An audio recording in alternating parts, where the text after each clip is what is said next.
Hello and welcome. We're so glad you're here. Whether you're lying in bed, unwinding after a long day, or simply looking for a peaceful moment to reflect, you've found the perfect place to pause, breathe and wonder. Have you ever thought about how close humanity has come to disappearing? Throughout history, our species has stood on the edge of extinction more than once. Ice ages, deadly plagues, massive volcanic eruptions, even asteroid impacts. Each of these moments could have ended our story before it truly began.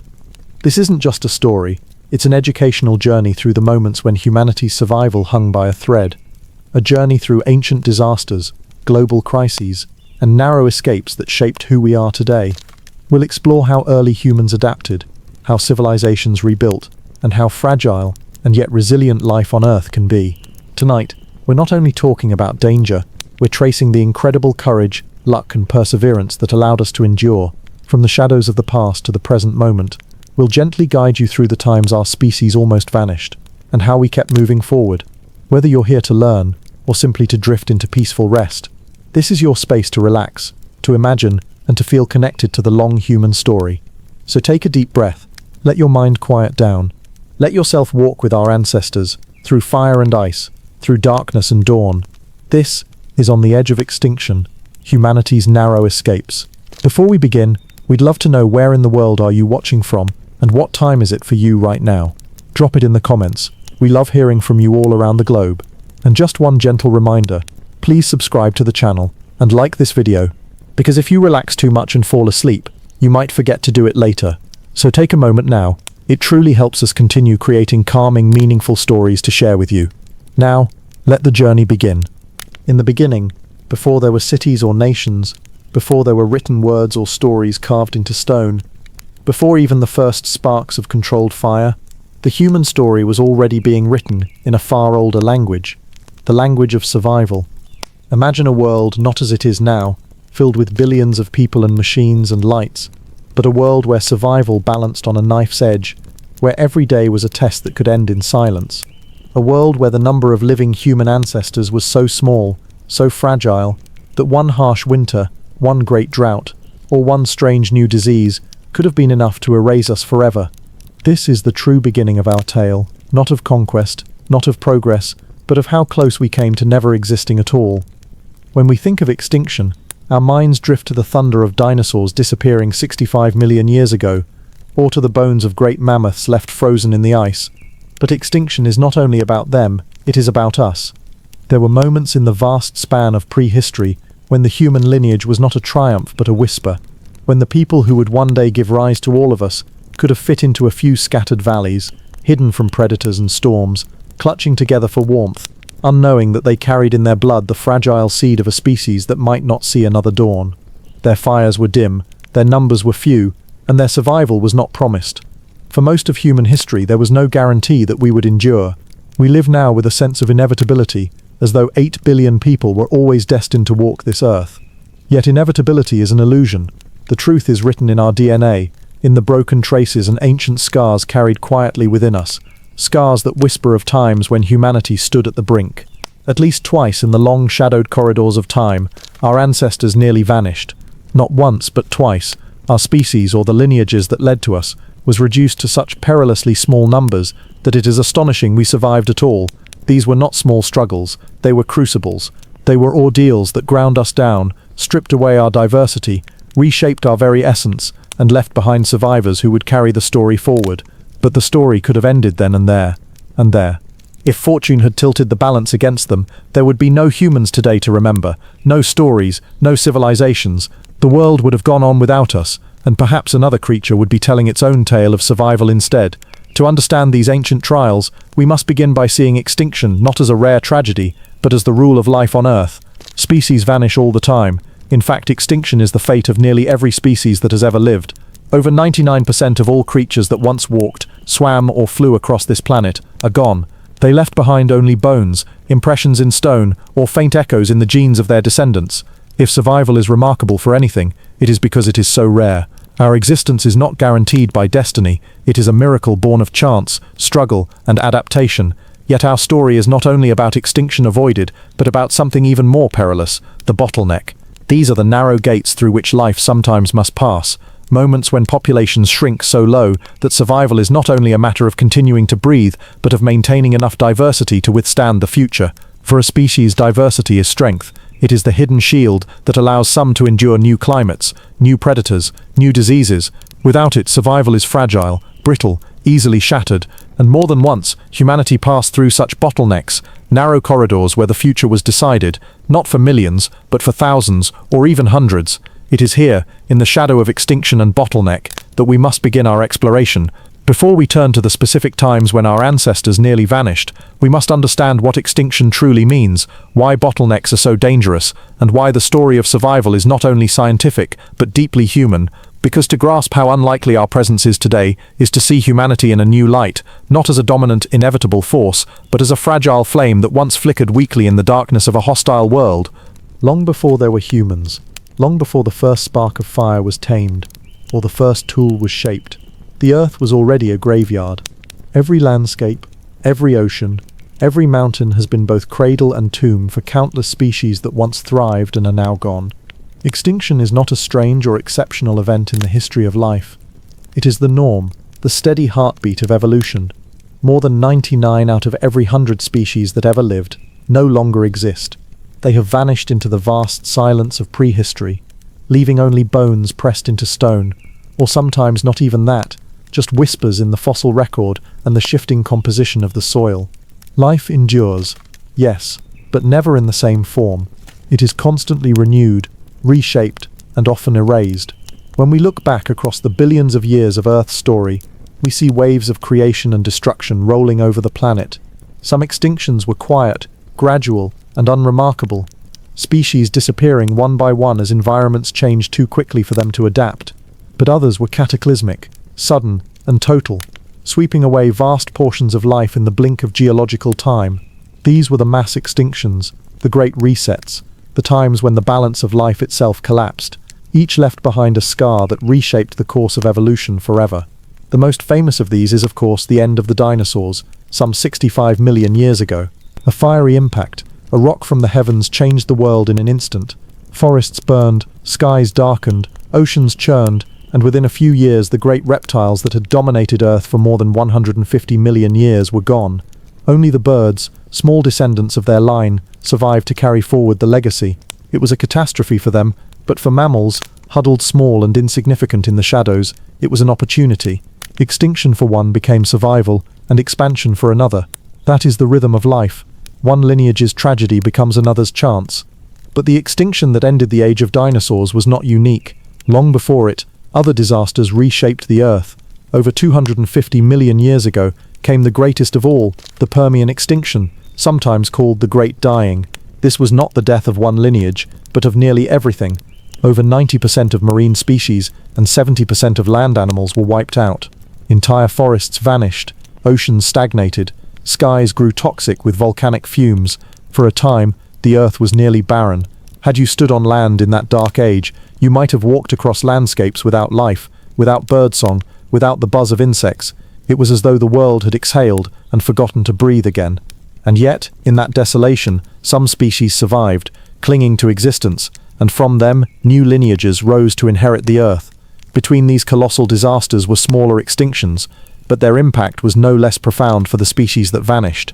Time and again, Earth's climate shifted, seas rose and fell, continents drifted, and life was forced to adapt or die. Each extinction thinned the tree of life, pruning branches, sometimes cutting away nearly the whole trunk, leaving behind only the few that could endure. This is the context into which humanity was born, not a world of stability, but a world where extinction was constant, where survival was always provisional. To truly understand how close we came to vanishing, we must recognize that extinction has always been the natural order. No species is guaranteed survival, no matter how successful it may seem. The trilobites once filled the seas in uncountable numbers, more common than any creature alive today, but they are gone. The great mammoths roamed from Siberia to North America, their herds thundering across icy plains, and yet they are gone. Even the Neanderthals who walked beside us, who built tools and buried their dead, who looked at the same stars we see today, are gone. Survival is not a given, it is always earned, and often it is not enough. When we say that humans faced extinction, we must not take it lightly. It is not a hypothetical, not an exaggeration, but a truth that fits into the broader pattern of Earth's story. Our ancestors were not shielded from the dangers that claimed so many others. We too were vulnerable to climate swings, to volcanic winters, to shrinking resources, to the merciless mathematics of small populations. If so many mighty species could fall, why not us? The fact that we survived while others did not is not evidence of destiny, but of chance, resilience, and the unique paths we forged through those crucibles. And yet extinction is more than numbers or fossils. It is silence. Imagine standing in a forest where once mammoths roamed, or on a plain where once saber-toothed cats hunted, and realizing that these creatures are gone forever. There is an ache in extinction, a finality that nothing can undo. For our ancestors, who lived side by side with such creatures, who heard their calls and feared their power, extinction was not an abstract concept. It was a lived reality. Herds dwindled, predators vanished, landscapes emptied.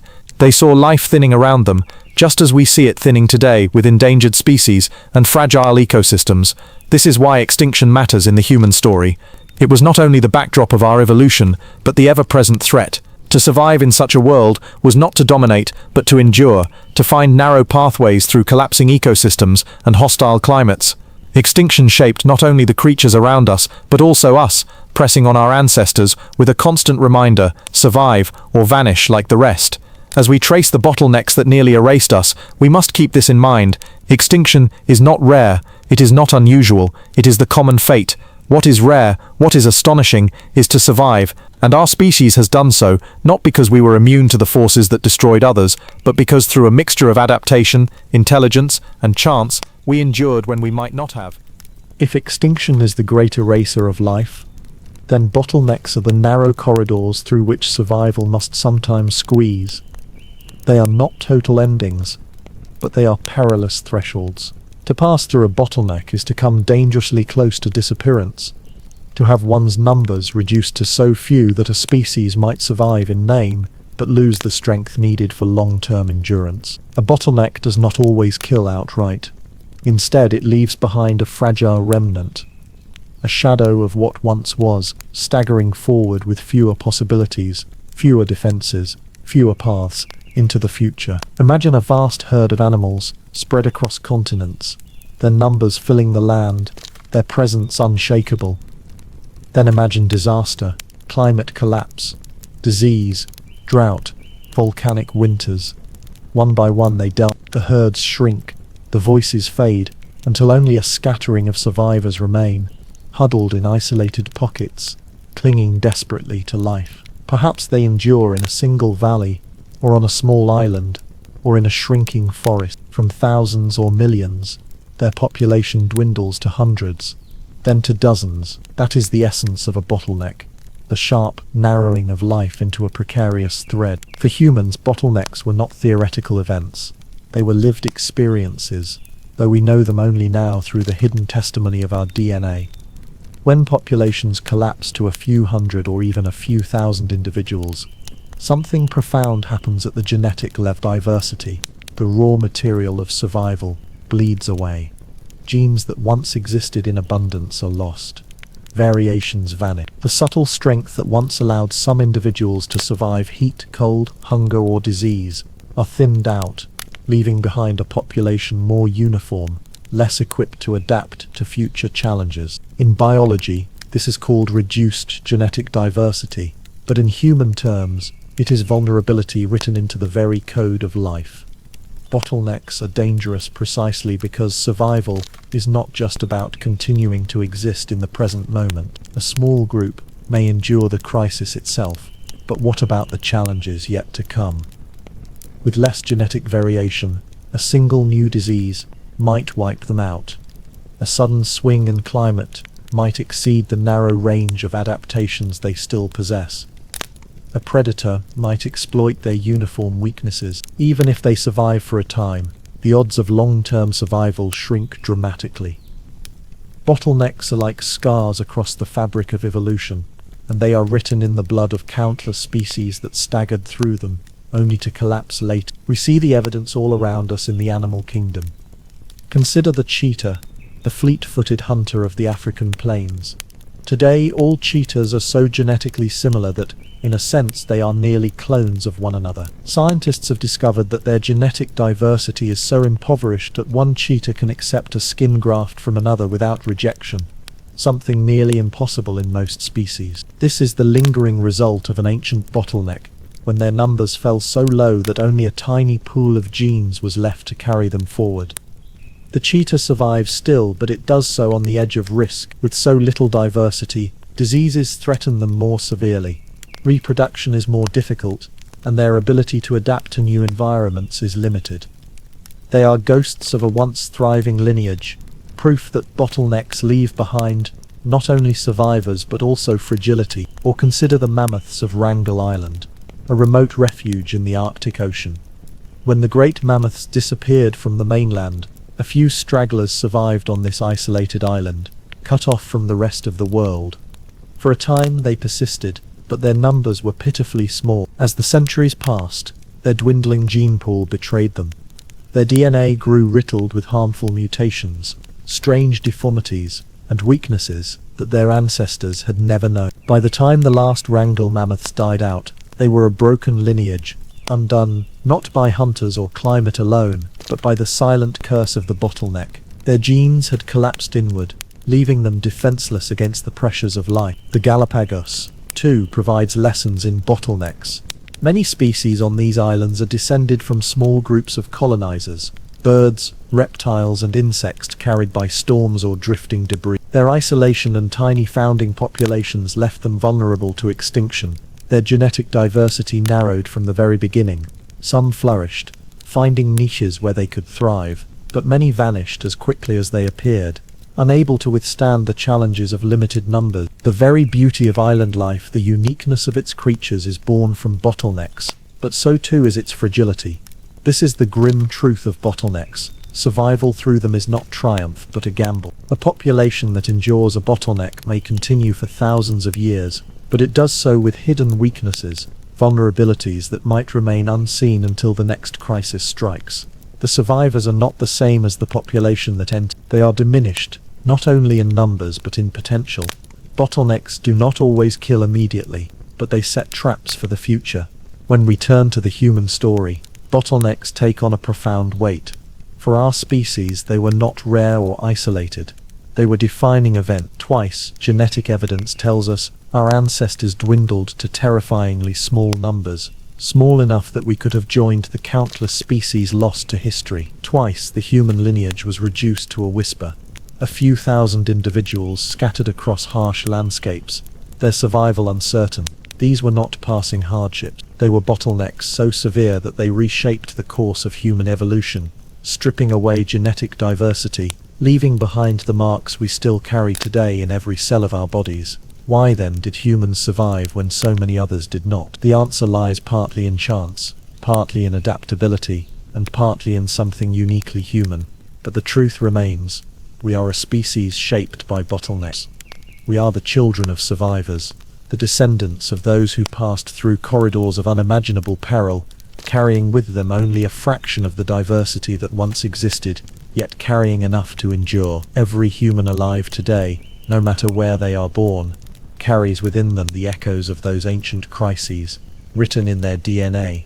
And so, to understand the near extinctions that define our story, we must keep in mind what a bottleneck truly means. It is not merely a reduction in numbers, it is a stripping away of possibility, a narrowing of the future, a dangerous thinning of life's richness. When humanity passed through such bottlenecks, it was not guaranteed that we would emerge strong. We emerged scarred, fragile, but still standing, and that, more than triumph, more than inevitability, is the miracle of our survival. When we look at extinction and bottlenecks, it is tempting to think of them as distant events locked away in prehistory, belonging to dinosaurs and mammoths, to ages when humans were not even imagined. But extinction is not a relic of the past. It is a process still unfolding in the present, all around us. Some of the most powerful lessons we can draw about survival and fragility come not from fossils buried in stone, but from living species that carry the scars of their own bottlenecks. They are the witnesses to the fact that survival is never absolute, that endurance can be brittle, and that sometimes a species continues forward, not as a triumphant lineage, but as a remnant clinging to the edges of possibility. Perhaps the most haunting of these stories belongs to the cheetah. Sleek, elegant, and built for speed, the cheetah is often celebrated as the fastest land animal, capable of reaching astonishing bursts of velocity across the African plains. Yet, beneath that outward perfection lies a hidden weakness, one carved into their very DNA. Thousands of years ago, the cheetah population collapsed. Some catastrophe, climate change, dwindling prey, or other pressures reduced their numbers to so few that their genetic diversity nearly vanished. Today, all cheetahs are startlingly similar at the genetic level. Scientists discovered this truth in ways that are as unsettling as they are illuminating. When skin grafts are performed between unrelated cheetahs, the grafts are accepted almost as if the animals were identical twins. Their immune systems cannot tell the difference, because there is too little genetic variation to provoke rejection. This genetic uniformity is a legacy of the bottleneck. On the surface, the cheetah survives. Its lithe body still sprints across the savannah. Its amber eyes still track gazelles with deadly focus. But within, the species is a shadow of what it once was. With such limited diversity, cheetahs are perilously vulnerable to disease outbreaks, reproductive challenges, and environmental change. Their future is a knife's edge. A single epidemic could sweep through populations that lack the genetic tools to resist it. Their endurance is not the resilience of strength, but the brittle persistence of a lineage that once walked through fire and was left scarred forever. The story of the Wrangel Island mammoths deepens the lesson. When the great mammoths that roamed Eurasia and North America succumbed to changing climates and human hunters, a few found refuge on a remote island in the Arctic Ocean. There, cut off from the mainland, they survived thousands of years longer than their kin. At first, this survival seems like a triumph, a last pocket of resistance against extinction. But isolation was a trap. With only a few hundred individuals, their genetic diversity collapsed, and over time, their DNA began to unravel. Studies of their remains reveal mutations that produced brittle bones, poor fertility, and even strange deformities. Mammoths with translucent coats, or carrying dysfunctional genes. What looked like survival was in truth a slow unraveling. The Wrangel mammoths lived long enough to echo into recent human history, but they did so as ghosts of their former grandeur, undone from within by the legacy of the bottleneck. The islands of the Galapagos tell a similar story, though in a more complex and varied way. When Charles Darwin visited them, he saw creatures unlike any others. Giant tortoises lumbering across volcanic rock, finches with beaks shaped for niches of survival, marine iguanas swimming in the surf. Many of these species were born of bottlenecks. Their ancestors arrived in small numbers, birds blown off course, reptiles carried on rafts of vegetation, insects drifting across the sea. Each colonization was a bottleneck in itself. A tiny founding population forced to adapt or die in isolation. Some adapted magnificently, becoming unique species found nowhere else on Earth. Others faded quickly, unable to sustain themselves on such slender genetic foundations. Even those that endure today carry within them the inherent fragility of their origins. Their uniqueness is a celebration of evolution's creativity, but also a reminder that bottlenecks set narrow limits on survival, making them especially vulnerable to human disturbance or climate change. We can see other examples too in animals that are not yet extinct, but live under the shadow of their reduced pasts. The northern elephant seal, once hunted to near extinction for its blubber, dwindled in the 19th century to a population of barely 100 individuals. Conservation allowed their numbers to recover, and today tens of thousands swim the coasts of California and Mexico. Yet their DNA tells a harsher truth. Their genetic diversity is shockingly low. Like the cheetah, they carry the mark of their bottleneck, their genome stripped of variation. Though they seem abundant, they remain vulnerable, their resilience compromised by the legacy of their near destruction. What ties all these examples together is the recognition that bottlenecks do not always kill outright. Instead, they whisper forward, weaving weaknesses into the fabric of a species, weaknesses that may take centuries to reveal themselves. They remind us that survival is not simply a matter of avoiding extinction in the moment, but of carrying enough diversity, enough strength, enough hidden possibility to weather the storms yet to come. When populations are reduced to tiny fragments, they may stagger forward, but often they do so weakened, shadows of what they might have been. For humanity, these lessons are more than academic. We are not apart from these processes. We are embedded within them. Just as the cheetah, the Wrangell mammoth, and the elephant seal carried forward the scars of their bottlenecks, so too do we. Our DNA reveals that we too passed through corridors of danger, where our numbers were reduced to terrifyingly small groups. We too emerged with reduced diversity. Our genetic toolkit narrowed, and like these other species, our survival beyond the bottleneck was not guaranteed. That we endure today, that we spread across the globe, is astonishing, not because bottlenecks spared us, but because we were able, against the odds, to recover from them. When we look at cheetahs or at the bones of the last Wrangell mammoth, we see a mirror. Their fragility is our fragility. Their peril is a warning of what might have been for us, and what could still be, if we do not recognize the precariousness of survival. Bottlenecks are not relics of the past. They are realities that echo forward into the present. Every living example is a reminder of how close life can come to vanishing, how even survival can conceal weakness, and how endurance without diversity is little more than a pause before the inevitable. To understand why humans survived the peril of extinction when so many other species faltered, we must step back and see what sets us apart. For millions of years, Earth was filled with creatures far stronger, faster, and more resilient than us. Mammoths towered over the tundra, armored rhinoceroses trudged through ice and snow, saber-toothed cats prowled the shadows with teeth like daggers, and vast herds of bison and antelope thundered across grasslands. Compared to them, the early humans were fragile, small, and seemingly unimpressive. They had no claws, no fangs, no wings, no natural armor. A single predator could end a human life with ease. And yet, despite this fragility, humans survived bottlenecks that destroyed others. They not only endured, but eventually spread across the globe, reshaping it to their will. The first great difference lies in intelligence, not raw brain size alone, but the way our ancestors used their minds. Many animals possess remarkable instincts and even flashes of problem-solving ability, but humans carried a spark of creativity that set them apart. Faced with scarcity, they did not simply die in place. They adapted, invented, and imagined new ways forward. Where predators relied on speed or strength alone, humans used tools. A sharpened stone turned a weak hand into a lethal weapon. Fire transformed raw landscapes into warmth and safety. Simple shelters turned inhospitable regions into survivable homes. This intelligence was not about thriving in one narrow niche, but about reshaping niches themselves. It was flexibility, innovation, and foresight combined into something evolution had rarely produced before.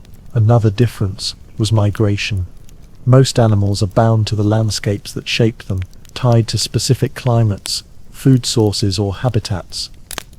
Humans, however, became wanderers. When droughts swept across Africa, when glaciers advanced across Eurasia, when forests turned to desert, humans moved. They carried their survival with them, bringing fire, tools, and memory into new lands. This ability to spread was critical during bottlenecks. A population confined to one valley might starve, but one willing to trek across mountains or follow coastlines might find new abundance. Humans did not depend on the survival of a single habitat. They carried the possibility of survival with them, wherever they went. Adaptability was another cornerstone.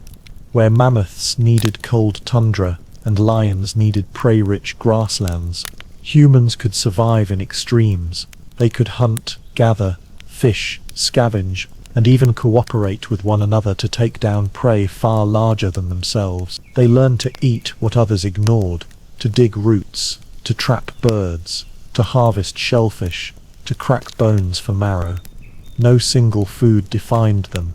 In times of scarcity, this flexibility made the difference between collapse and endurance. They were not specialists, but generalists, able to adjust strategies as the world around them shifted. But perhaps the greatest difference, the one that amplified all others, was cooperation. Humans survived not as individuals, but as groups. A lone human against an Ice Age predator stood no chance. But a band of humans, armed with spears and coordinated strategy, could wound or even kill giants. Together, they could share food, protect children, care for the injured, and remember the knowledge of past generations. This social fabric was as essential to survival as fire or stone. It allowed humans to pass through bottlenecks where others faltered, because their strength was not measured in bodies alone, but in minds, in memory, in community. Yet for all of these advantages, humans were never invincible. Our survival was not guaranteed. We too faced the razor's edge of Ananin. Twice, our numbers were reduced to tiny groups, perhaps a few thousand at most. In those moments, intelligence, migration, adaptability, and cooperation were not luxuries. They were lifelines. They were the only things that allowed the human story to continue. And even then, it may have been luck, chance, or geography, as much as ingenuity that carried us through. For while humans are different, we are not exempt from the laws of life. Like every species, we are bound to the fragile web of ecosystems, the rise and fall of climate, the dangers of disease. Our intelligence does not erase vulnerability, it merely reshapes it. Fire gave us warmth, but also the power to burn. Tools gave us strength, but also the temptation of war. Migration gave us reach, but also spread conflict into new lands. Cooperation gave us survival, but also bound us to tensions and rivalries. Our differences are double-edged, as capable of destruction as they are of preservation. What makes humanity's survival remarkable, then, is not that we are immune to extinction, but that we have endured in spite of being so vulnerable. We are the paradox species, fragile in body, yet immense in possibility, constantly threatened, yet endlessly adaptive. We are the children of bottlenecks, scarred but alive, proof that survival does not always belong to the strongest or the swiftest, but sometimes to those who can imagine, adapt, and endure together. And so, as part 1 closes, the stage is set. We have seen how extinction shadows the Earth's history, how bottlenecks reduce life to narrow threads, how animals around us bear the scars of survival, and how humans, though fragile, carry unique strengths that allowed us to pass through near annihilation. But these truths are not comforts, they are warnings, because if extinction is common and bottlenecks are deadly, then our story is not guaranteed to continue. What saved us once may not save us forever. The very traits that carried us through the past may, if misused, sow the seeds of future collapse. To know this is not to despair, but to recognize the fragility of life and the stakes of survival. We are different, yes, but we are not untouchable. We stand, as we always have, on the edge of possibility, heirs to a history of survival and custodians of a future that remains unwritten. Section 1. The world 1 million years ago. 1 million years ago, the Earth was a restless and often hostile planet, ruled not by humans but by the slow, inexorable forces of climate and geology. The continents already sat in roughly the positions we recognize today, but the landscapes themselves bore little resemblance to the modern world. Where great cities now stand, there were seas of grass or endless forests. Where deserts stretch today, rivers once flowed and fertile valleys blossomed with green. The Earth was locked in the throes of the Pleistocene, an epoch defined by the constant heartbeat of ice ages, glaciers advancing and retreating, reshaping the face of the planet like a sculptor chipping away at stone. During this time, temperatures across the globe swung violently in cycles lasting tens of thousands of years. Vast ice sheets surged southward from the poles, burying Europe, North America, and Asia under mountains of ice thousands of meters thick. When they melted, oceans rose again, swallowing coastlines and drowning grasslands beneath new seas. These climatic oscillations created an unstable stage for life. Species had no chance to rest in permanent ecosystems. Instead, they were forever forced to move, to adapt, or to vanish. It was a time of relentless trial, and for our distant ancestors the trials nearly proved fatal. The humans of this world were not Homo sapiens. Our species still lay hundreds of thousands of years in the future. Instead, the Earth was home to earlier members of the human family tree, creatures such as Homo erectus, who had spread across Africa and into Asia, and perhaps Homo antecessor, who roamed the Iberian Peninsula. These were beings who walked upright, with hands skilled enough and chipped stones into tools and minds sharp enough to coordinate group hunts. They were not animals in the sense that apes or lions were animals, but neither were they yet modern humans. They occupied a liminal place between the instinct-driven life of their primate ancestors and the culture-driven lives we know today. Homo erectus, the most successful of them, had already achieved astonishing feats. It was the first hominin to leave Africa in great numbers, venturing into the unfamiliar terrains of Asia nearly 2 million years ago. Fossils show their presence in places as distant as Indonesia and China, proof that they could adapt to wildly different climates and landscape. They were tall compared to earlier hominins, with long legs suited to endurance walking across vast plains. Their brains were significantly larger than those of Australopithecus or Homo habilis, giving them more capacity for innovation, though they still lacked the symbolic reasoning and complex languages that later defined us.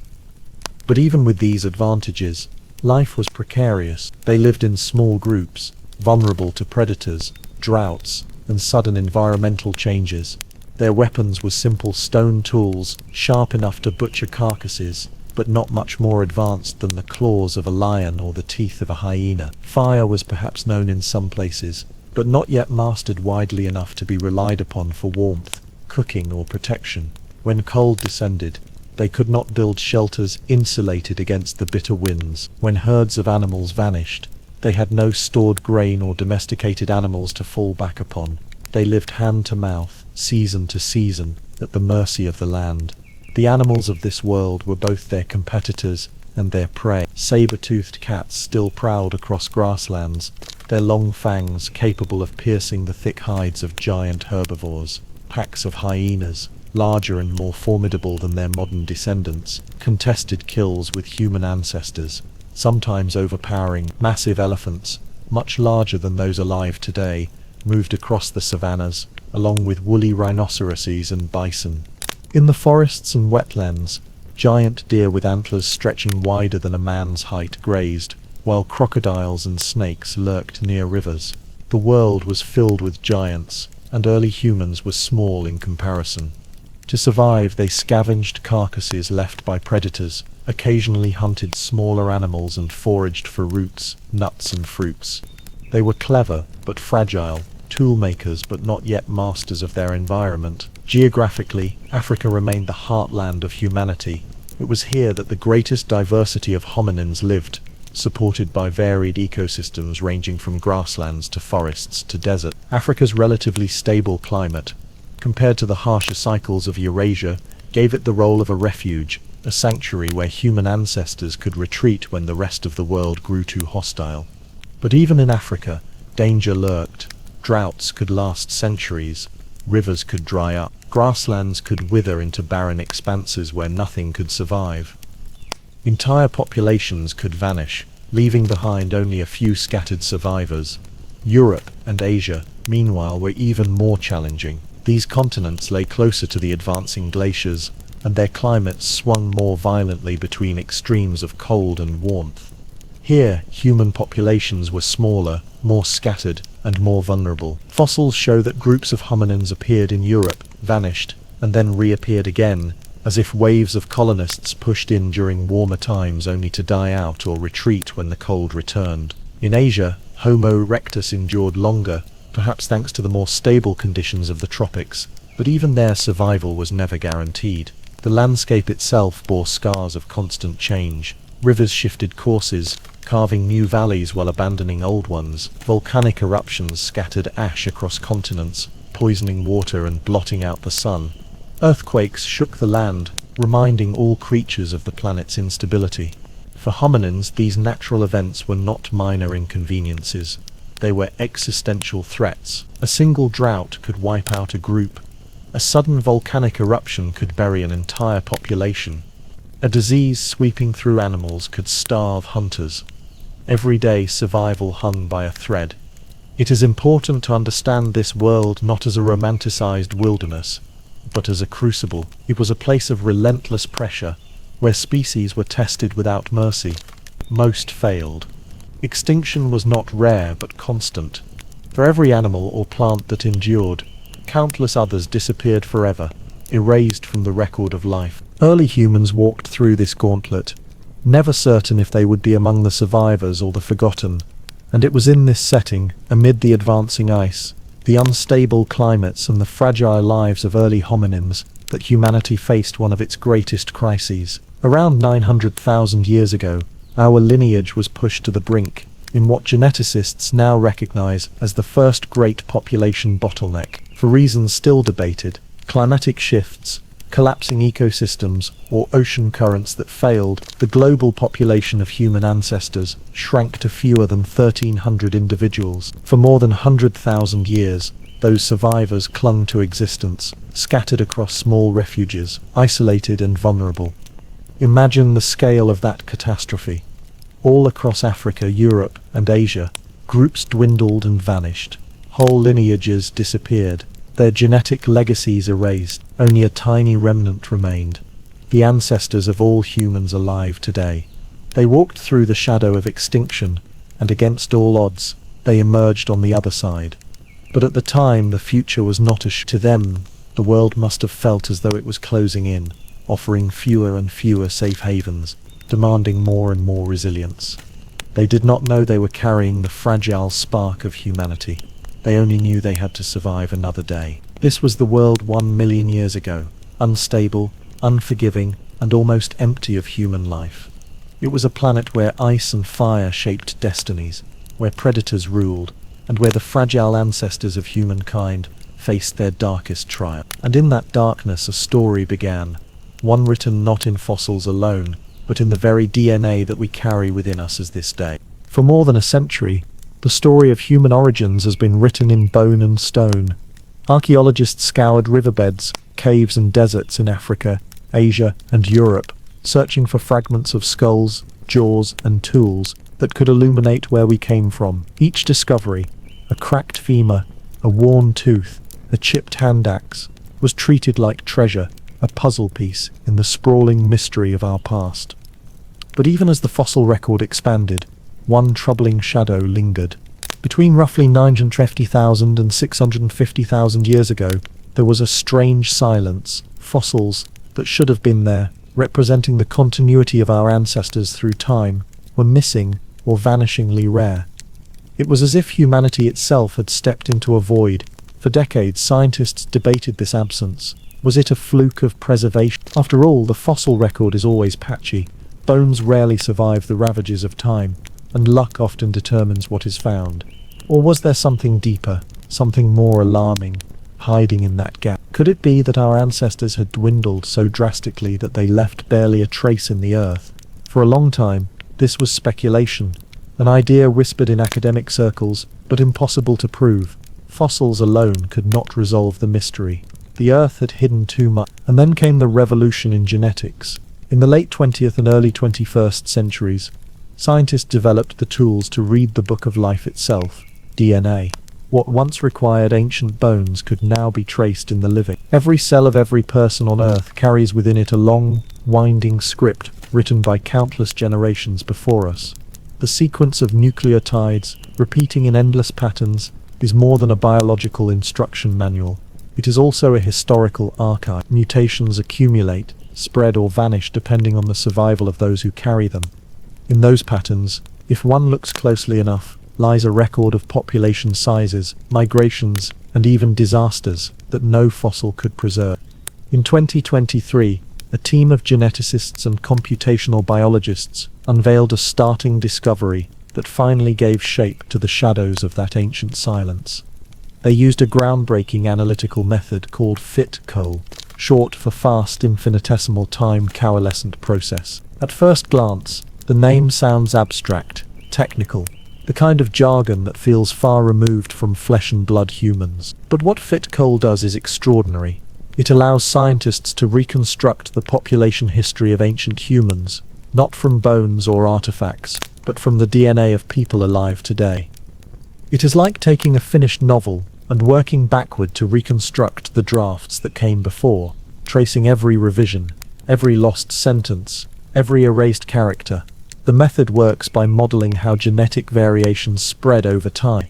Imagine a forest of family trees stretching back hundreds of thousands of years. Each branch represents a lineage, and when two lineages merge, it means their ancestors were the same individual. The more branches there are, the more diverse the population must have been. The fewer the branches, the smaller and more fragile the population. Fitcol uses these branching patterns, mapped across thousands of human genomes, to calculate how big or small our ancestral populations must have been at any given moment in deep time.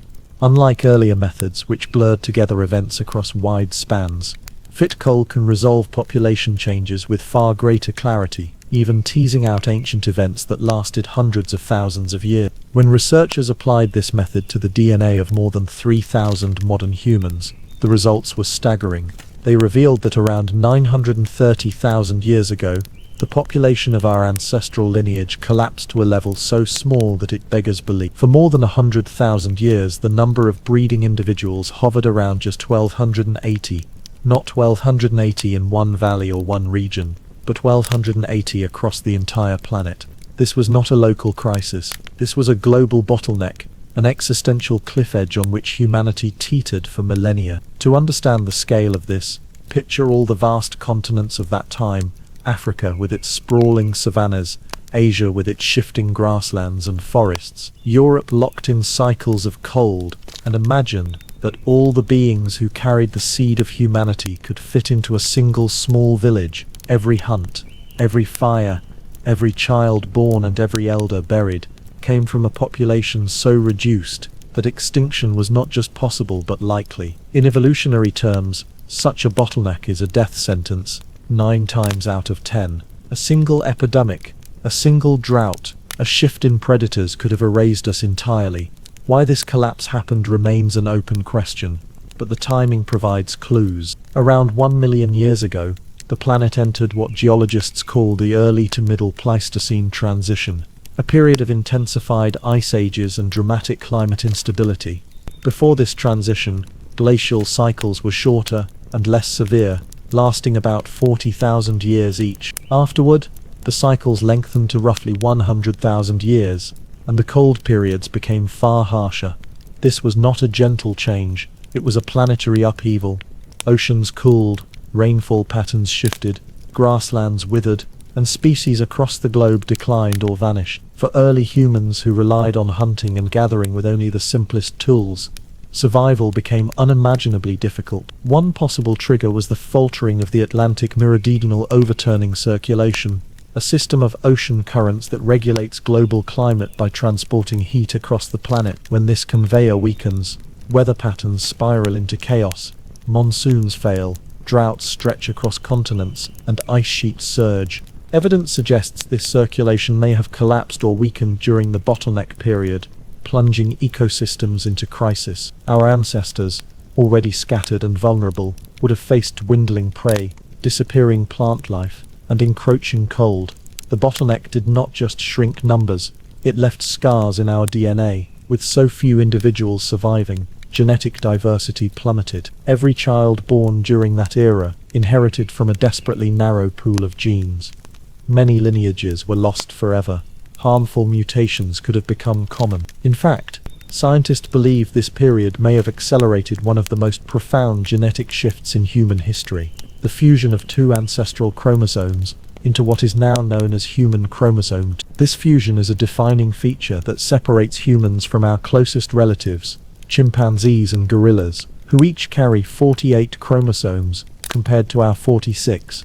The event was a kind of genetic accident, a mispairing during cell division that fused 2 smaller chromosomes into one larger unit. Normally, such a mutation might vanish in the noise of a large population, but in the crucible of a bottleneck, with so few individuals, rare genetic quirks could sweep through the population and become fixed. Some scientists believe this fusion may have played a role in differentiating our lineage, setting us on the unique evolutionary trajectory that led to Homo sapiens. Whether by chance or advantage, the survivors of that bottleneck carried this fusion forward, and today every human alive bears its mark. The fossil record adds another eerie layer of confirmation. Paleontologists note a missing chapter between 950,000 and 650,000 years ago, an interval in which human remains are astonishingly scarce. Before this period, fossils of Homo erectus and related species appear across Africa, Asia, and Europe. Afterward, new forms begin to emerge, including precursors of Neanderthals and Denisovans. But in between, there is a silence, a gap, that has puzzled researchers for decades. The fit coal discovery aligns almost perfectly with this absence. The reason we find so few bones from that time may be brutally simple. There were hardly any bodies to leave behind, and yet, somehow, the lineage endured. Around 13,000 years ago, the bottleneck ended, and the population began to recover. We do not know exactly why. Perhaps climate stabilized, perhaps new skills emerged, perhaps migration opened fresh habitats.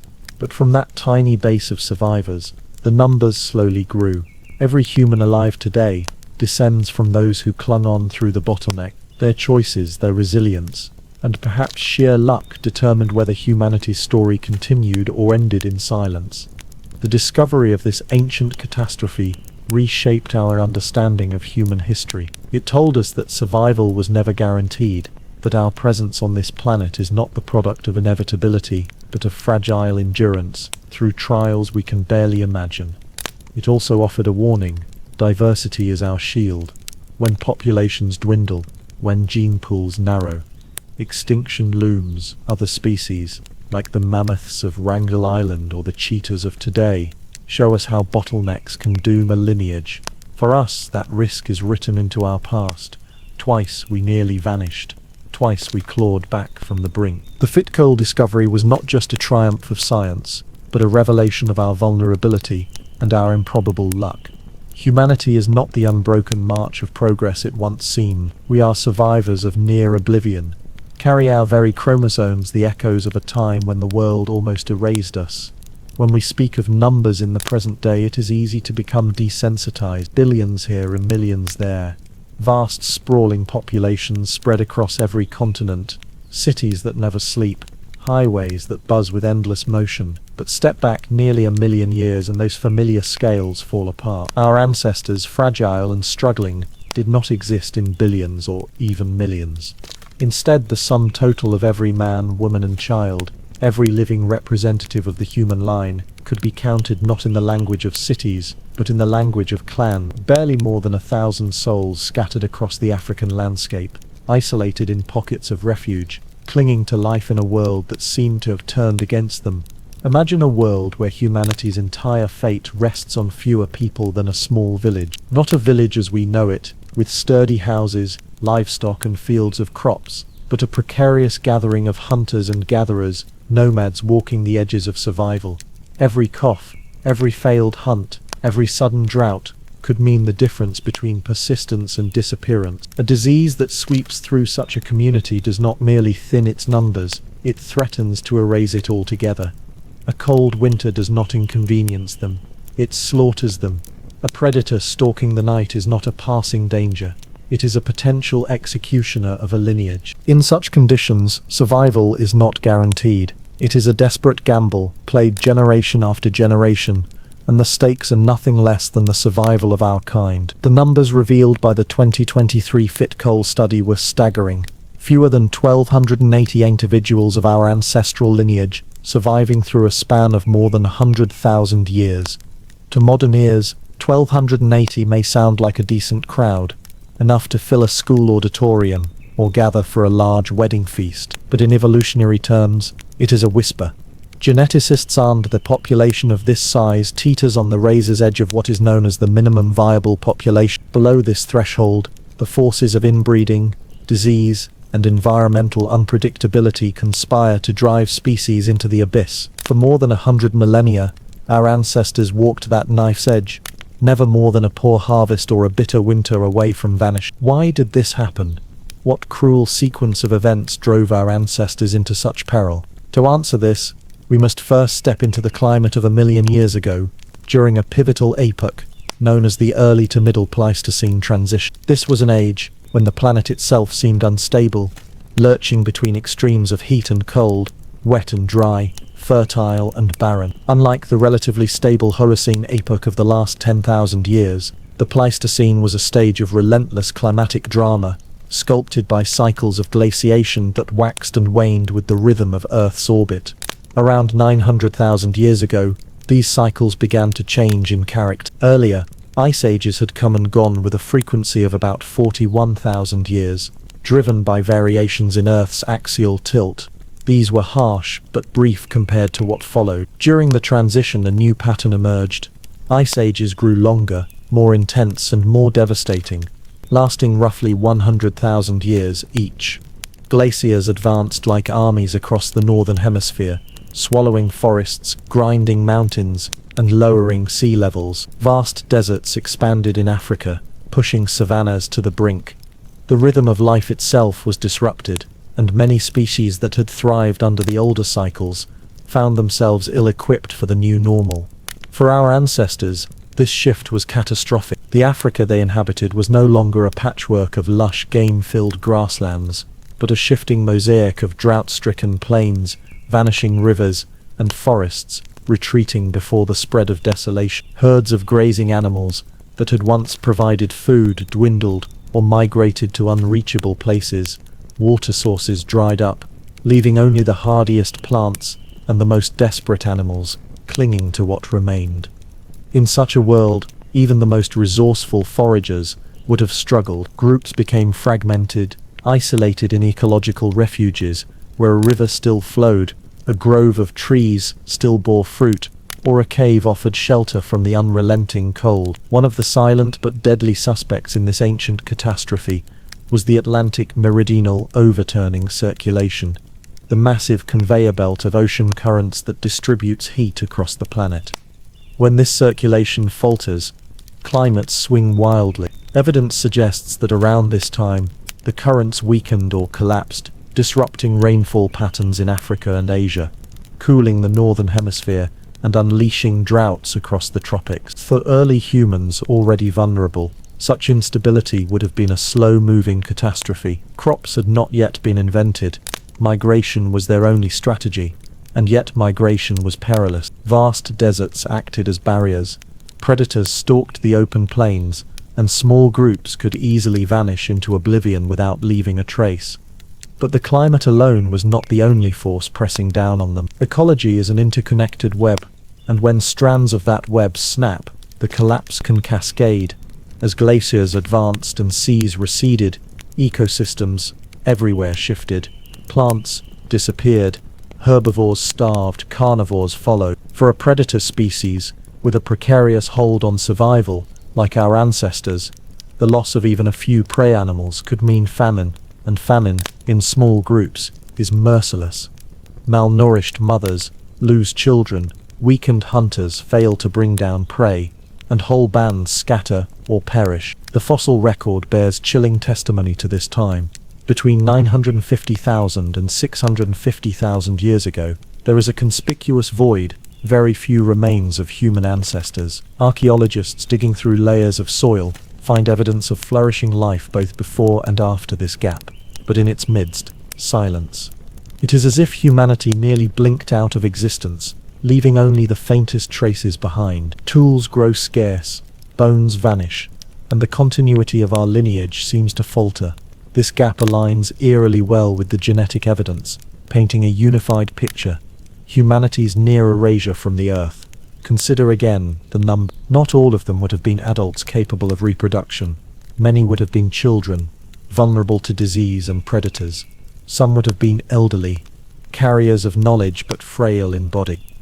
Strip away the young and the old, and the number of actual breeding pairs may have dwindled to only a few hundred. Such a bottleneck does not merely shrink a population, it reshapes it. Genes are lost forever.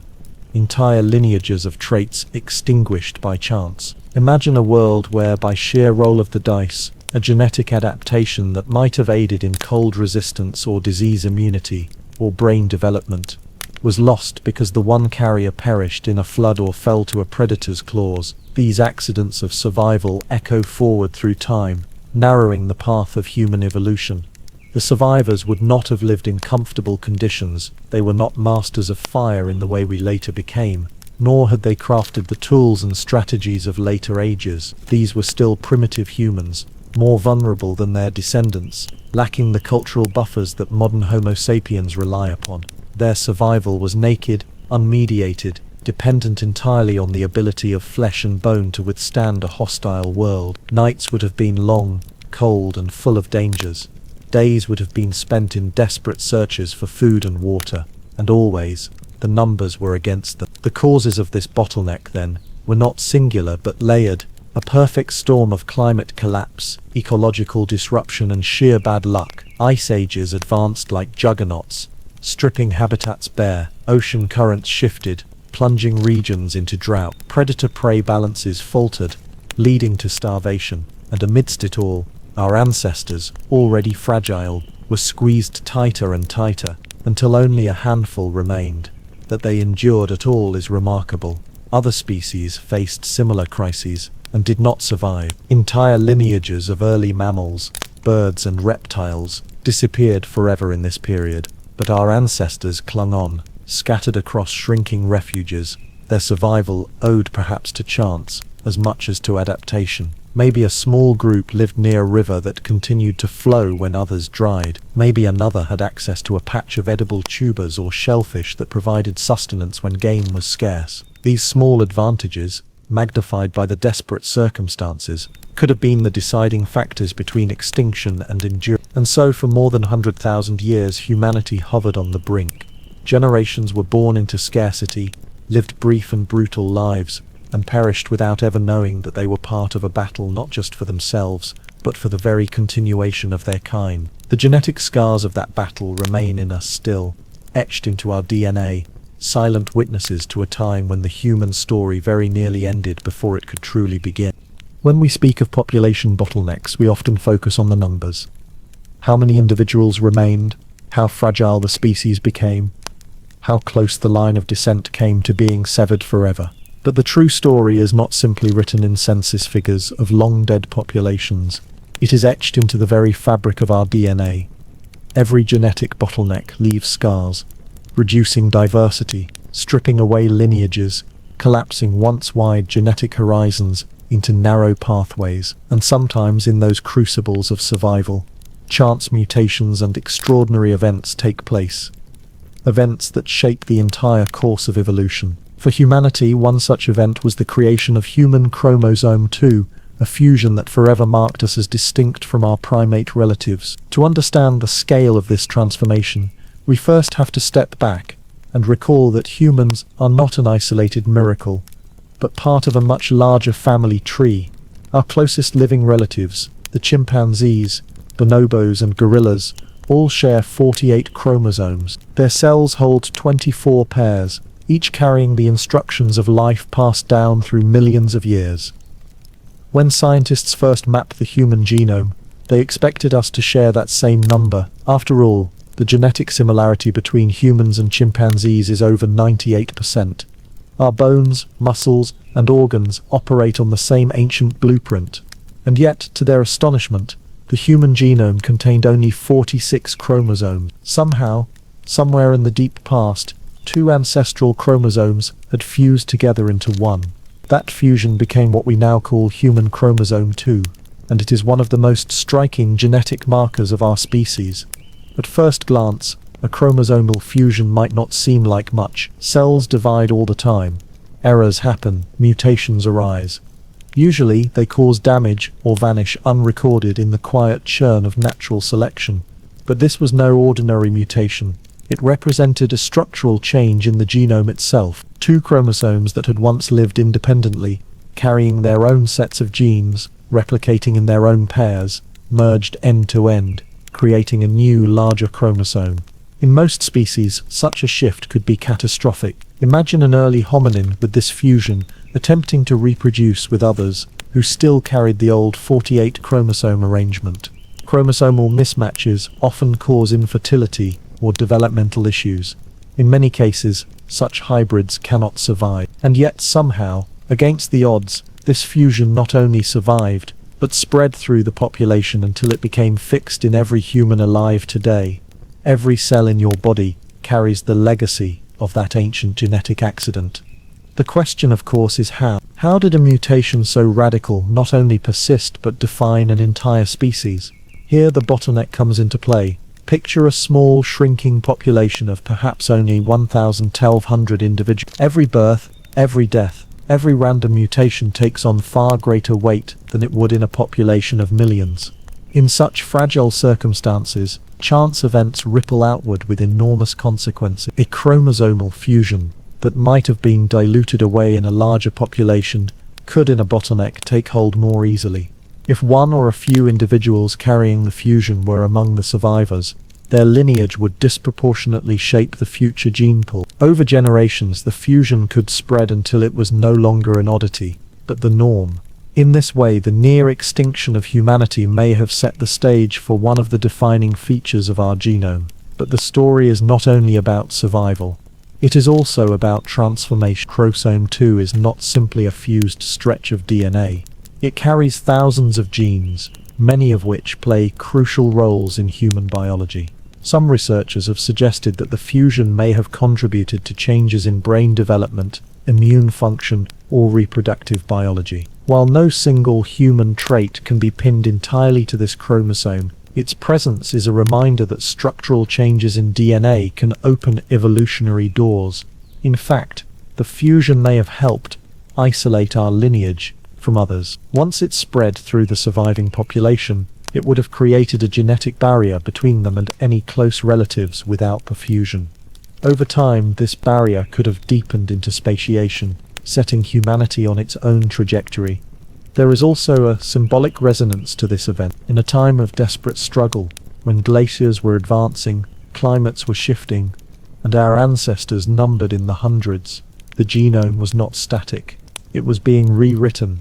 Each birth carried not just the burden of survival, but the possibility of change. The fusion of chromosome 2 was like a spark in the darkness, an unplanned accident that nonetheless became permanent, carved into the destiny of our species. It is sobering to think that had the bottleneck not occurred, had the population been larger and more genetically diverse, the fusion might never have spread. We might not be the humans we are today.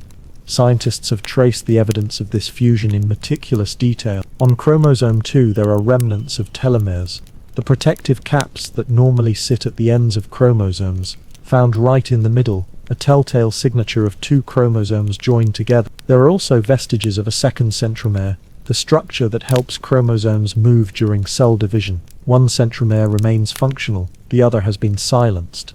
A fossil in our DNA. These markers leave no doubt. This was once 2, and now it is 1. It is a rare chance to see history inscribed, not in fossils or stone tools, but in the very code of life. What does it mean, though, to carry such a legacy? On one hand, it is a reminder of our fragility, that a single mutation in a tiny, desperate population could ripple forward to shape all of humanity. On the other hand, it is a reminder of resilience. Despite the risks of infertility, despite the dangers of mismatch, the fusion endured. The survivors were not perfect, but they were enough. And in that enough lay the foundation of everything that followed.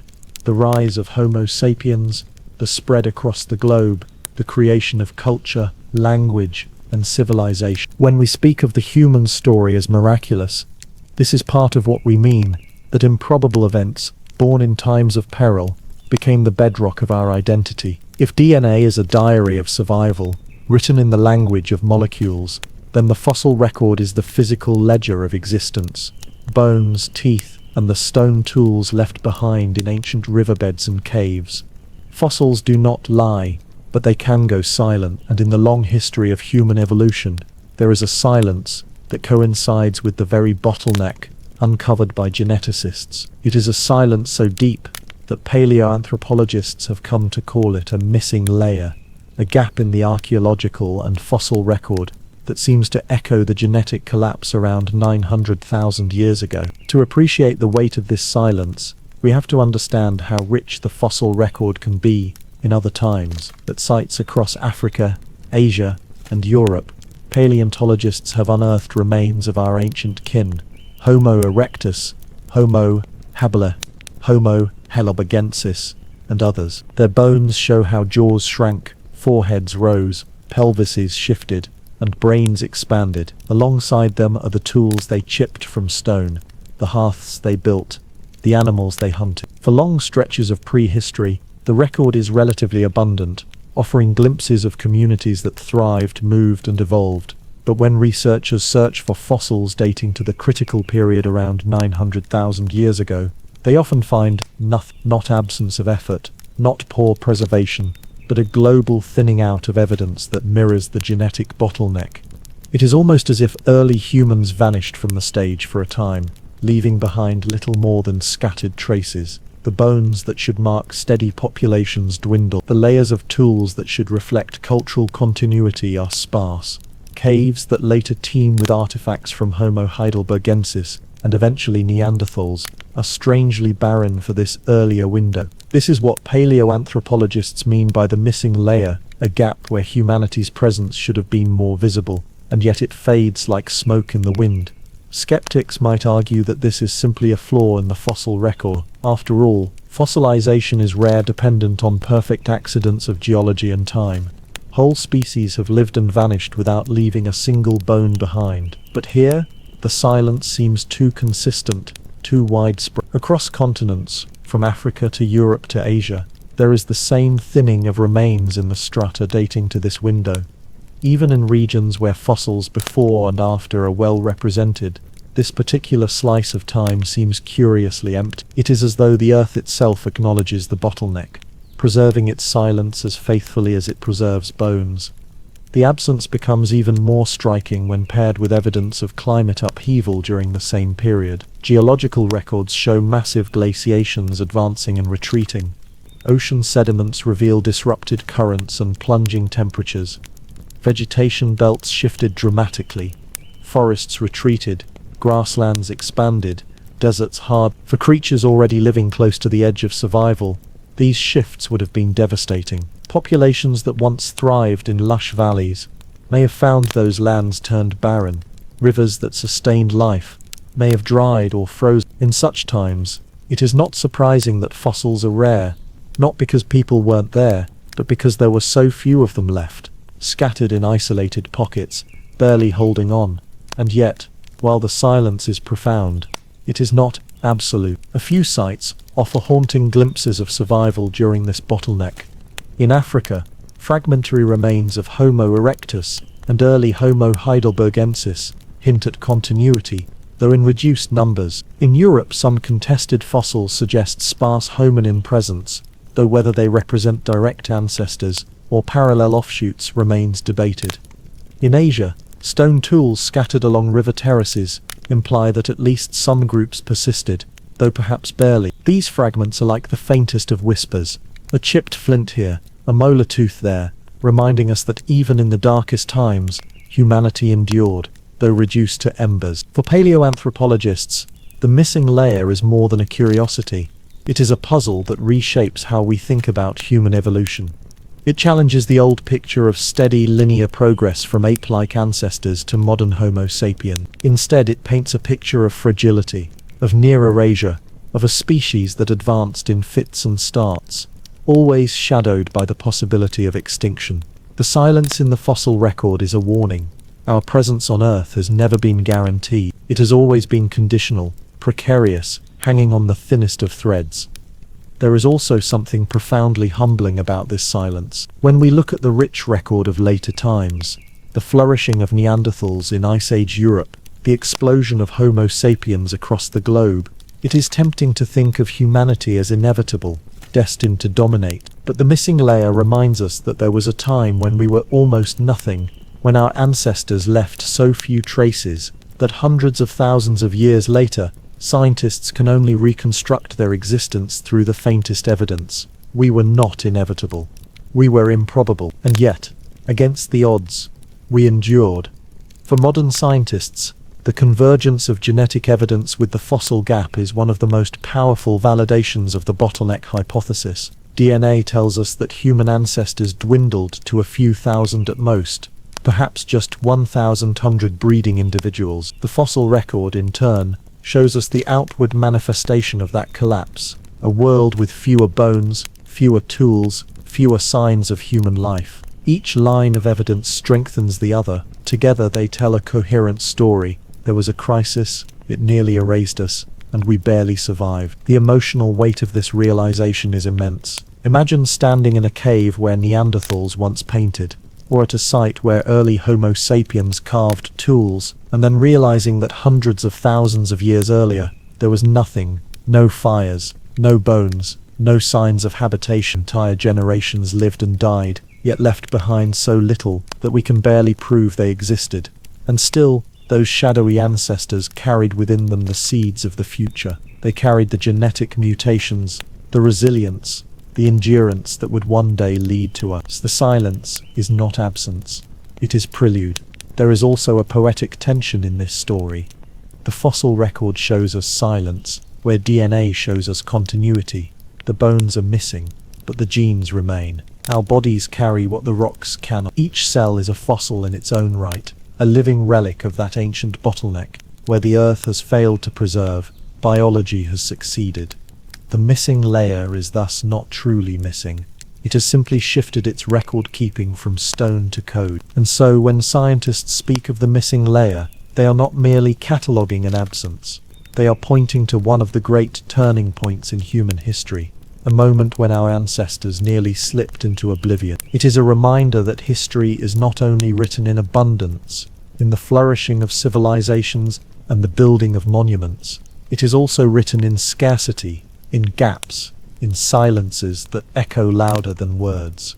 The missing layer is such a silence. It is the breath we almost did not take, the step we almost did not walk, the story we almost did not tell. Some scientists have even suggested that bottlenecks act as crucibles of innovation. By forcing populations through narrow genetic gates, they increase the chances that rare mutations become widespread. It is not that bottlenecks are good, they are brutal, killing most and leaving few. But for the survivors, the genetic deck is reshuffled. Traits that might otherwise have been lost can suddenly dominate. Chromosome 2 may be the most dramatic example of this process in our own history. It is a scar, yes, but also a signature, a reminder that who we are was forged not in comfort but in crisis. Even today, as geneticists peer deeper into the genome, they find echoes of those ancient trials, genes linked to immunity, metabolism, and adaptation to climate, all bear the marks of selection pressures from long ago bottlenecks.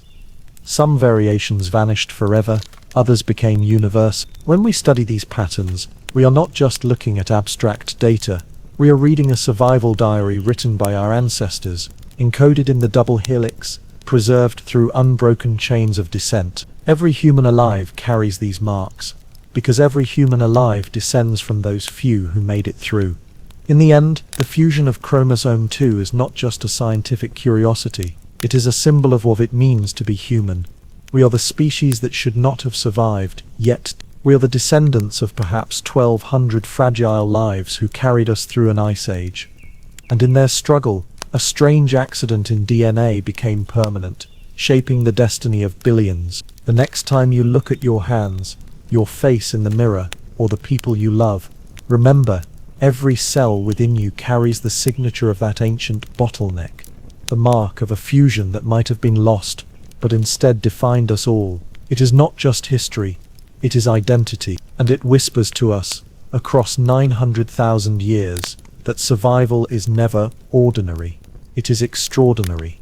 When the long shadow of the first great bottleneck finally began to lift around 13,000 years ago, the Earth itself was also changing. The brutal climatic upheavals that had driven humanity's ancestors to the brink began to ease, and with them came new opportunities to rebuild. The planet was still cold, still a place of danger and scarcity, but for the first time in over 100,000 years, survival was no longer just a desperate clinging to existence. Small groups of survivors could expand their territories, gather in slightly larger bands, and slowly, painfully slowly begin to recover the numbers and diversity they had lost. This recovery, both genetic and cultural, was not a single moment of triumph. but a long and uneven process, stretching across thousands of generations. It was in this crucible that many of the traits we now consider hallmarks of humanity, resilience, cooperation, innovation, were forged. Genetically, the rebound was not immediate. A population reduced to fewer than 1,300 individuals cannot in a few generations return to the full richness of diversity it once held. Instead, mutations had to creep in, one by one across the generations, slowly repopulating the genome with the variability needed for adaptation. In evolutionary terms, this process is achingly slow, but it is also relentless. Each child born carried the potential for new combinations of traits, and each successful adaptation left a mark on the collective genome. Where once there had been a dangerously narrow genetic bottleneck, gradually, variation returned. Even today, the traces of this recovery remain etched in our DNA. Certain sequences are astonishingly uniform across all humans, a sign that they were inherited from that tiny ancestral population without alteration. But alongside these uniformities are the subtle differences that arose in the centuries and millennia afterward, differences that gave humanity the ability to adapt to new climates, new foods, and new challenges. The rebound was not purely a matter of biology. Culture, if we can call the behaviors of our early ancestors by that name, played just as critical a role. In a world where the margin between life and death was razor thin, the ability to innovate and to share those innovations could spell the difference between extinction and survival. It is during this post-bottleneck period that we begin to see the faint but unmistakable glimmers of human ingenuity. Primitive stone tools, once crude and limited, began to take on new shapes and purposes. The Ochelian hand axe, with its symmetrical edges and carefully flaked surfaces, appears in the archaeological record around this time, suggesting a leap in cognitive ability and craftsmanship. This was not mere instinct, it was teaching, learning, and transmission of knowledge. One individual's discovery could now spread across a group, and across generations, multiplying its impact. Fire, too, became a companion in this long recovery. Evidence suggests that the controlled use of fire may have begun during this era, though its mastery was far from complete. For small, vulnerable populations, fire offered not only warmth in an unforgiving Ice Age climate, but also protection from predators and the ability to cook food, unlocking calories that would have otherwise been inaccessible. The hearth was more than a practical tool. It was a gathering place, a site of social cohesion. Around the flames, early humans could share food, stories however primitive, and a sense of belonging. In this way, fire may have been as important for cultural survival as it was for biological survival. Yet the road to recovery was far from smooth. Populations remained scattered and isolated, often separated by vast stretches of uninhabitable land or hostile terrain. These small bands faced constant risks: disease, starvation, predators, and the ever-present threat of climate shifts. Many lineages undoubtedly vanished, leaving no trace except in the lost branches of our evolutionary tree. The survivors were those who found ways to adapt, not just as individuals, but as communities. Cooperation became essential. A lone human ancestor stood little chance against a saber-toothed predator or a harsh winter, but together, sharing resources, dividing labor, and protecting one another, survival became possible. In this sense, the bottleneck did not just shape our genes, it shaped our very social instincts. The deep human need for connection, for belonging to a group, may well have its roots in these fragile centuries, when unity was the only shield against annihilation. As populations slowly expanded, they began to explore new territories. Africa, the cradle of humanity, offered diverse landscapes, savannas, forests, rivers and coasts. Each environment demanded new adaptations, new strategies for survival. Those who settled near water sources developed skills in fishing and gathering aquatic plants. Those in open grasslands became hunters of large game, working together to bring down animals many times their size. These adaptations were not merely physical, they were behavioral, technological, and cultural. A group that learned to track herds or to store food for lean times could endure where others faltered. Over generations, such practices became embedded traditions, passed down like invisible heirlooms. The genetic rebound was strengthened by this cultural innovation. Every successful strategy, increased the chances that a group would survive long enough to reproduce, introducing new mutations and preserving existing variation. Over tens of thousands of years, this interplay between biology and culture created a feedback loop. Genetic diversity allowed for more adaptive traits, while cultural practices improved survival rates, which in turn allowed diversity to grow further. From the perspective of deep time, it was a slow but unstoppable resurgence. It is tempting to think of this recovery as inevitable, but it was anything but.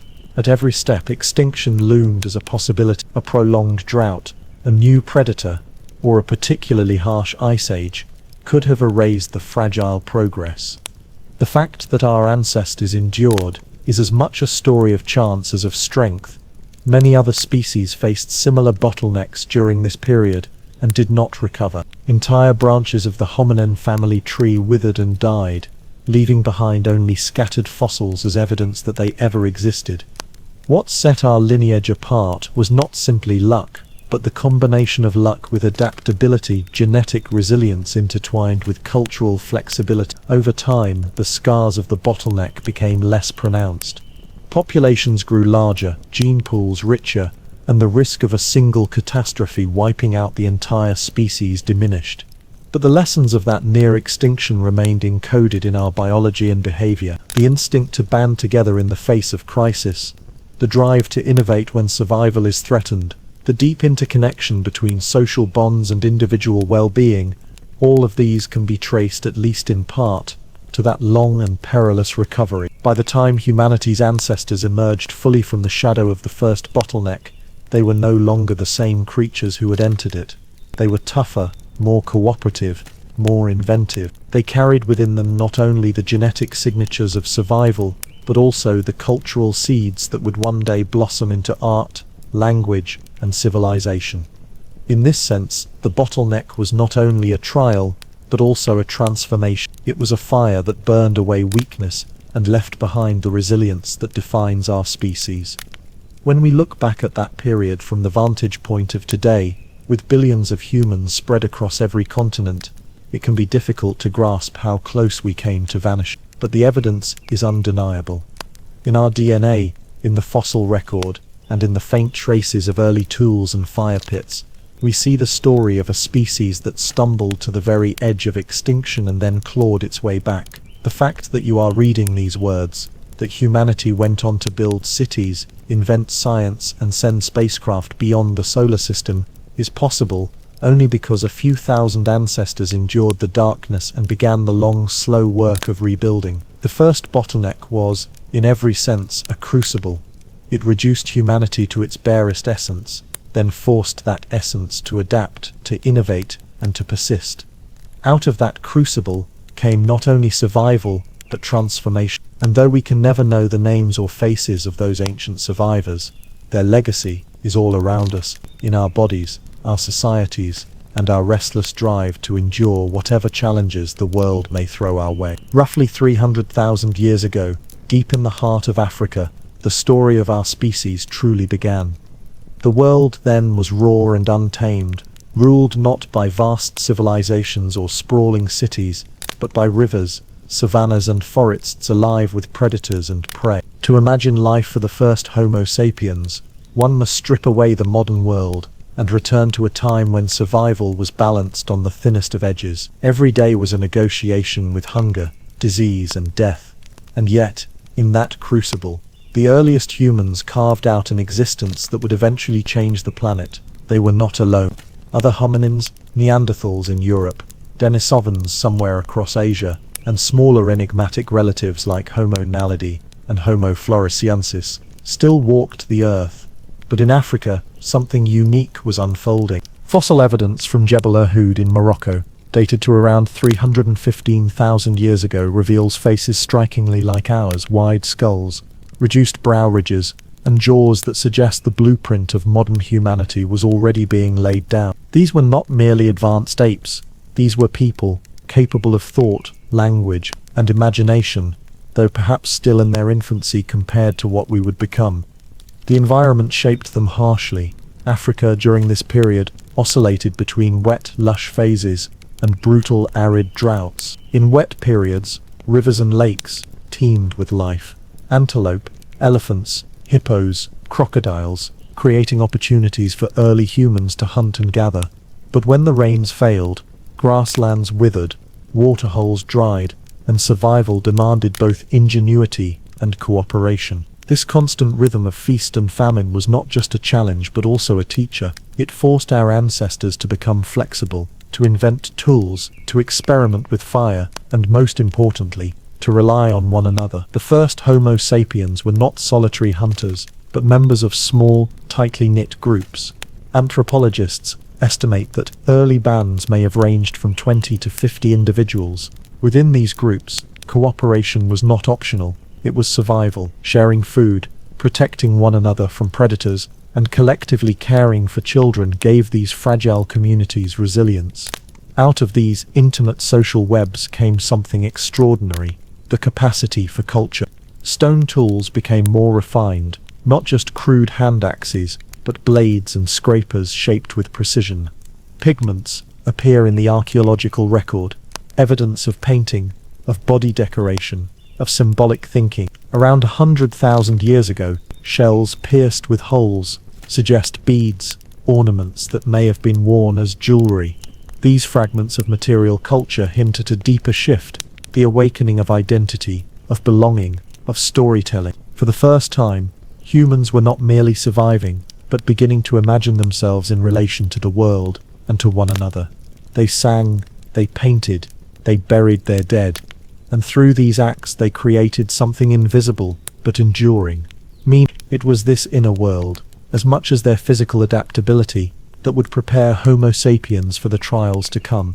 Because even as Homo sapiens grew more sophisticated, the world outside Africa was vast, harsh, and weighty. Within their DNA was the legacy of past bottlenecks, and ahead of them lay another perilous narrowing of survival, one that would define the fate of every human alive today. The African cradle that had nurtured Homo sapiens for hundreds of thousands of years was both a sanctuary and a prison. It was rich in rivers, plains, forests, and coastlines that sustained human life. But it was also bounded by deserts, oceans, and vast ecological barriers that kept humanity contained.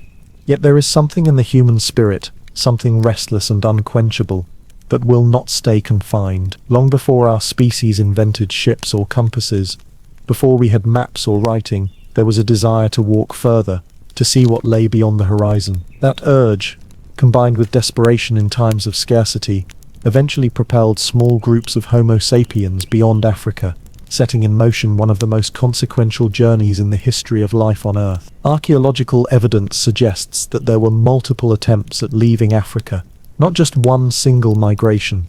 Some of these early pioneers may have left as early as 20,000 years ago, traveling along the lush corridors of the Nile and the Sinai into the Levant. Fossils from Israel, for example, hint that small groups of Homo sapiens edged there tens of thousands of years before the main migration.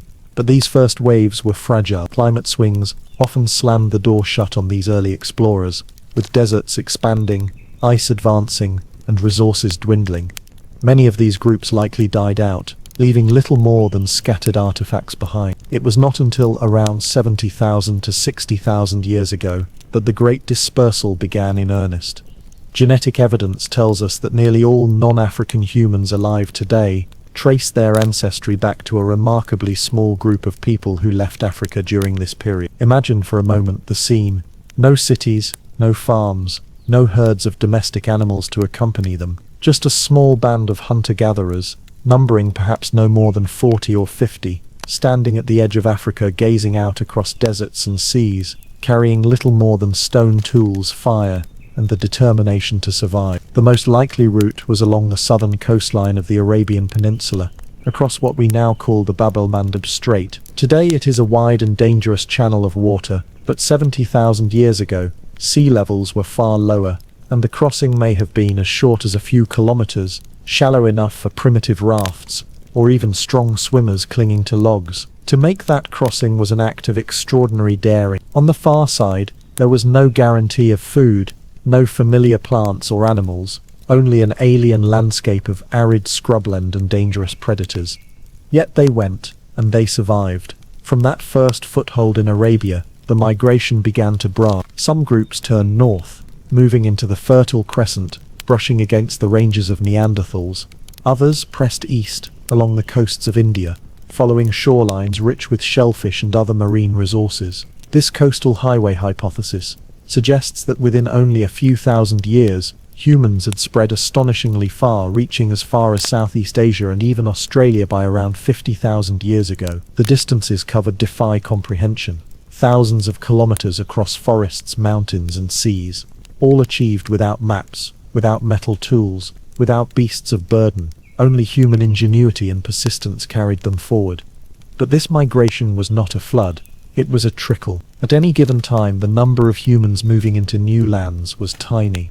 We must not imagine great armies marching into uncharted territories. Instead, think of small family groups, bands of 20 or 30 people, cautiously pushing into new valleys, setting up temporary camps, and moving again when resources ran thin. Each group was fragile, vulnerable to starvation, predators, or accident. Many of these exploratory forays must have ended in tragedy, with entire groups disappearing without a trace. Yet enough succeeded, slowly seeding humanity across the continents. What drove them to keep moving? Part of it was necessity. Africa, though rich, was not always forgiving. Climate fluctuations, droughts, and competition for resources could make life precarious, pushing some groups to seek new hunting grounds. But there was also opportunity. The coasts of the Indian Ocean were like highways of life, offering food in the form of shellfish, crabs, and fish, dependable in ways that hunting in the savannas was not.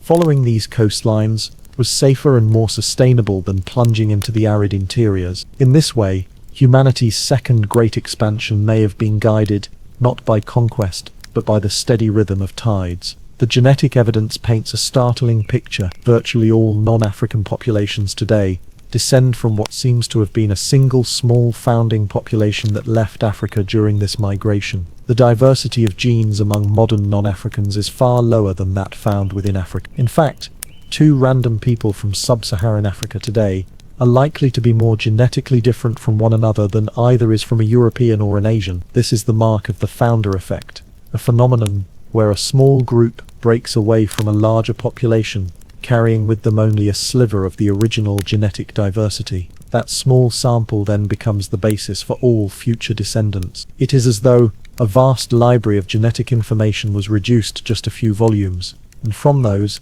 every future edition had to be written.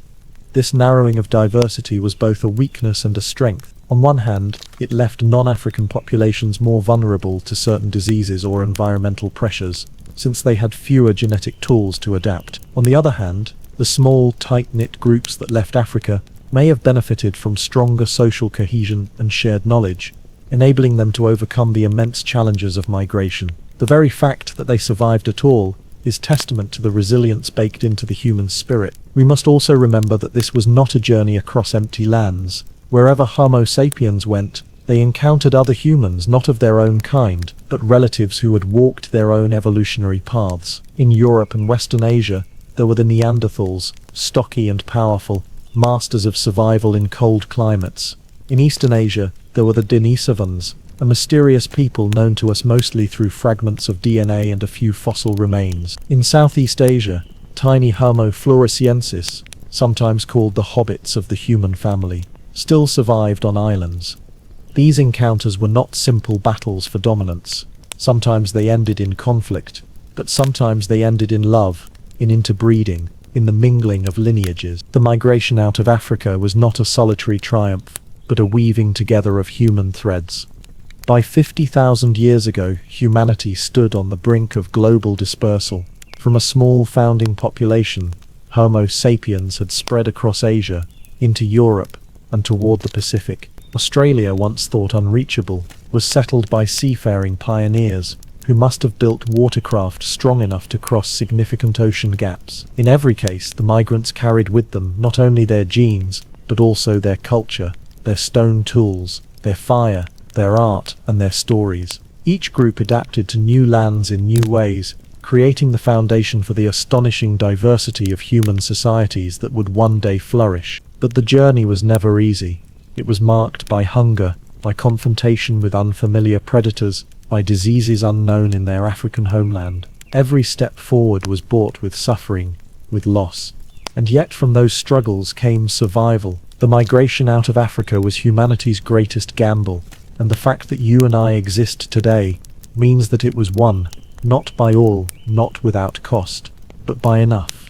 This second bottleneck was not just a narrowing of numbers, it was a narrowing of possibilities. From a single small band of pioneers, the fate of all future non-African humanity was cast. The genetic stamp of that bottleneck is still within us, a reminder that every person outside of Africa is descended from people who once stood on a shoreline, staring out into an unknown world, and chose to take a step forward into uncertainty. Around 74,000 years ago, long before empires and kingdoms, before writing and cities, before even the first great cave paintings appeared on stone walls, our species faced what some scientists have called the greatest natural catastrophe in the history of humankind. It was not an asteroid falling from the sky, or a slow march of glaciers swallowing the continents. It was fire. It was an explosion so immense that the very earth itself seemed to rip apart.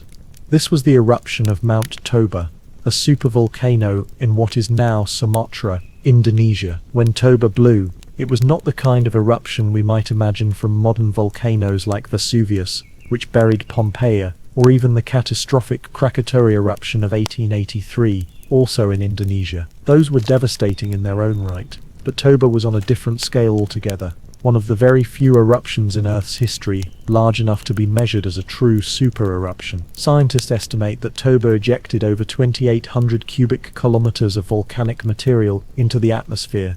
To put that into perspective, the eruption of Mount St. Helens in 1980 released less than 1 cubic kilometer. Imagine that difference. St. Helens is like a single pebble tossed into a pond, while Toba is an entire mountain range exploding into the sky. The blast was so immense that it left behind a caldera, the crater of the collapsed volcano, measuring more than 100 kilometers across. Today, that vast scar on the Earth's crust has filled with water and is known as Lake Toba, one of the largest volcanic lakes in the world. Standing on its shores today, surrounded by green hills and placid blue waters, it is almost impossible to imagine that this tranquil place was once ground zero for a cataclysm of near-apocalyptic proportions. The immediate destruction in Sumatra would have been beyond comprehension. Everything within hundreds of kilometers was obliterated.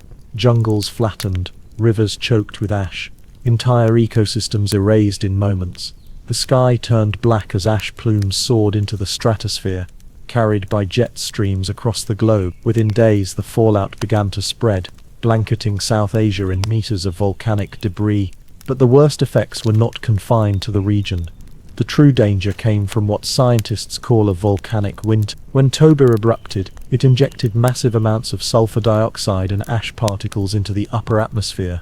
These fine files reflected sunlight away from the Earth's surface, drastically reducing the amount of solar energy that reached the ground. Global temperatures may have plunged by as much as 3 to 5 degrees almost overnight.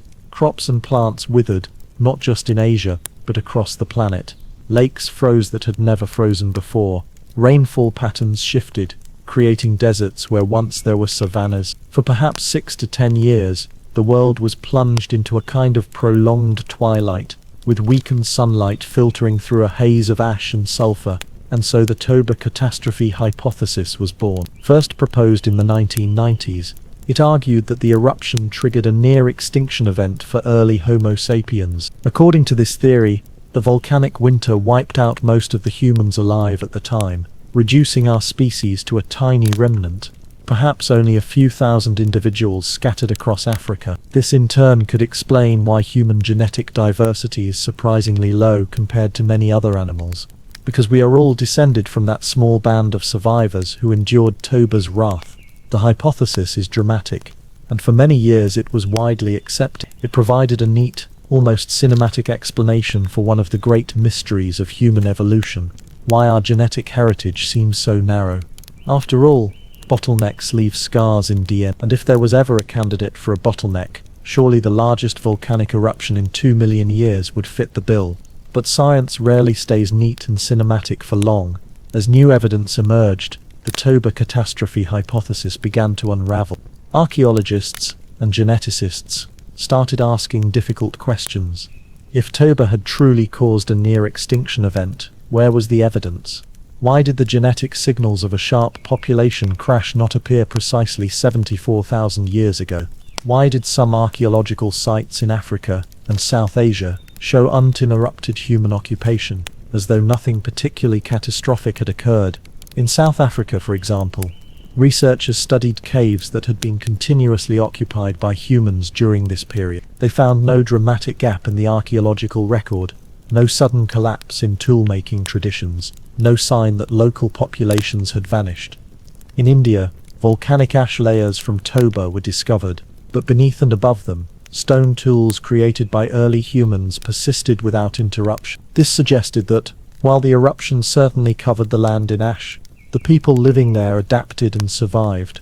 Meanwhile, advances in genetic analysis began to challenge the timing, the great genetic bottleneck of humanity, when populations shrank to very small numbers, appeared to have occurred much earlier, around 900,000 years ago, not 74,000. That first bottleneck had left a lasting imprint on our DNA, but there was no clear evidence that Toba had done the same. Still, to dismiss Toba entirely would be to ignore its very real effects. Even if it did not almost wipe us out, it certainly made survival much harder. The volcanic winter may not have lasted decades, but even a few years of sharply colder temperatures could have decimated food supplies. Populations would have contracted, migrations may have been disrupted, and humans were forced to adapt quickly to hostile environments. Some groups may indeed have perished. It was not an extinction event, but it was a stress test, a brutal trial of resilience. So what really happened? The answer likely lies somewhere in between the extremes. Toba did not kill off nearly all humans, but neither was it just a passing inconvenience. It probably intensified pressures that were already shaping our species. Small groups of Homo sapiens had begun migrating out of Africa before and after the eruption. These groups were fragile, numbering only in the dozens. In a world rocked by sudden climate shifts and ecological chaos, some of those fragile pioneer populations may have collapsed entirely. Others endured, clinging to survival in coastal refuges or sheltered valleys where resources remained just abundant enough. In this sense, Toba may have acted less like a global apocalypse and more like a great filter. It didn't destroy humanity, but it may have thinned the ranks, narrowing the pathways by which our ancestors expanded across the globe.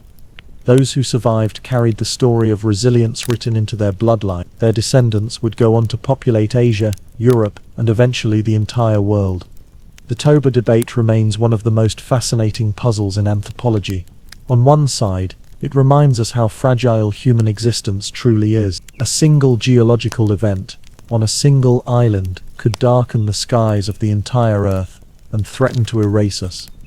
On the other, it highlights the extraordinary adaptability of our species. Where Neanderthals and Denisovans might have struggled, Homo sapiens persisted. We bent, but we did not break. And perhaps that is the real lesson of Toba. Whether or not it nearly ended us, it showed what kind of creature we are. We are survivors. We are problem solvers.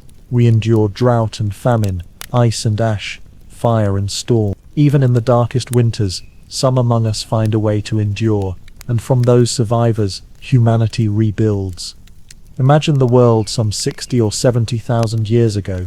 Vast unbroken forests, endless deserts, jagged mountains, and a climate that was anything but stable. This was the stage on which our species, Homo sapiens, began to take its boldest steps beyond Africa.